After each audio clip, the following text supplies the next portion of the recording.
Do you ever feel as though the night is watching you? The hollow silence not so silent. It's a whisper just out of reach, pulling you into its cold embrace. Welcome, my darklings, to another tale carved from the shadows, where the line between dread and desire is often indistinguishable. I am Violet Nocturne, your ever-so-eager hostess of horror. Tonight, we descend into a story of confined spaces and infinite terror.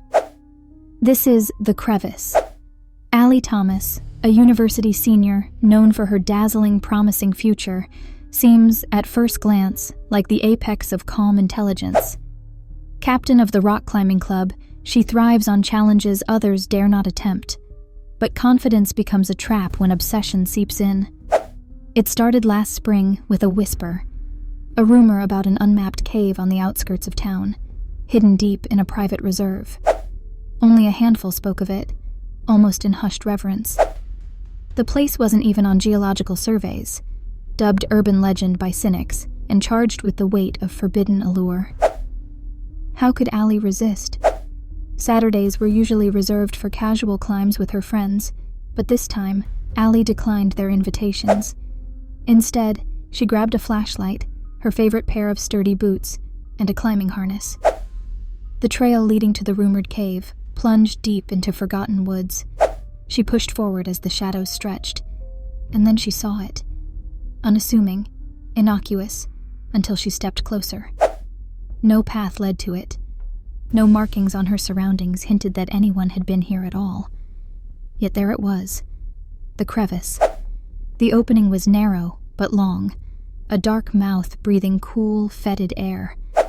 It almost appeared organic, alive, as if the earth itself had been wounded and this jagged scar remained.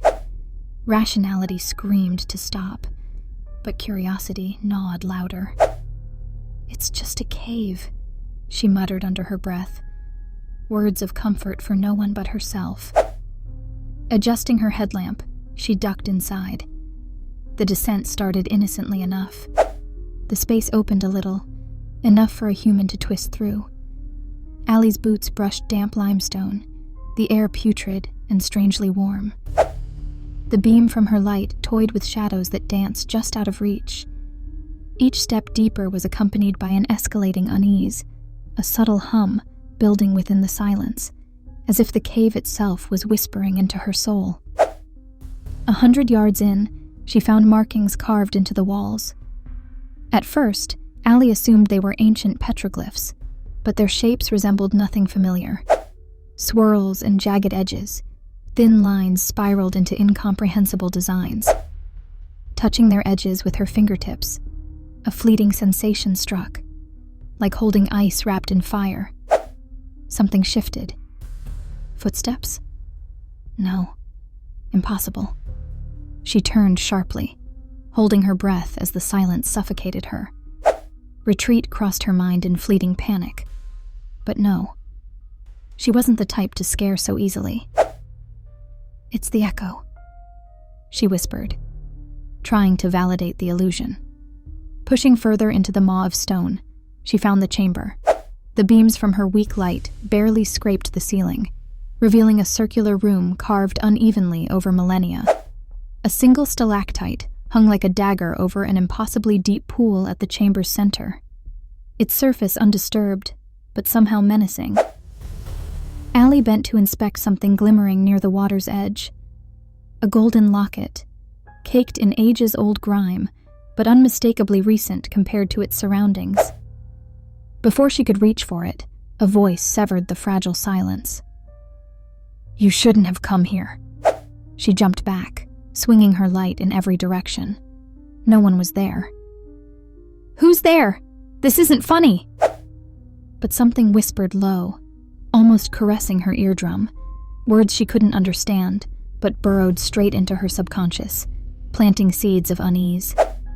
The pool rippled, its surface distorted, revealing a faint reflection. Not hers. Something iridescent watched from below. Her instincts betrayed her. Instead of running, the strange compulsion to step closer overtook her legs. It was magnetic, an invisible hand pulling her forward. Her reflection warped as her boot grazed the edge of the pool. Her face wasn't hers anymore. Its eyes stretched too wide, its mouth smiling. A hand burst from the water. No flesh, just infinite shadow curling around her wrist like black steel. Allie screamed, thrashing as the otherworldly grip drew her closer to the edge until it stopped. The stillness returned, false serenity wrapping her in temporary reprieve. The hand was gone, the pool calm.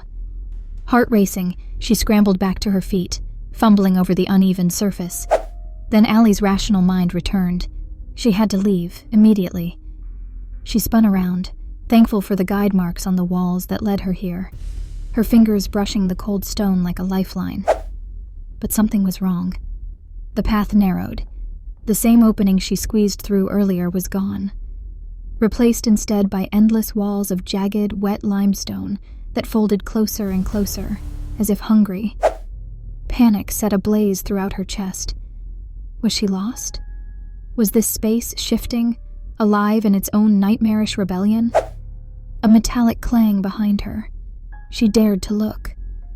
The locket she'd seen earlier hung in midair, spinning unnaturally.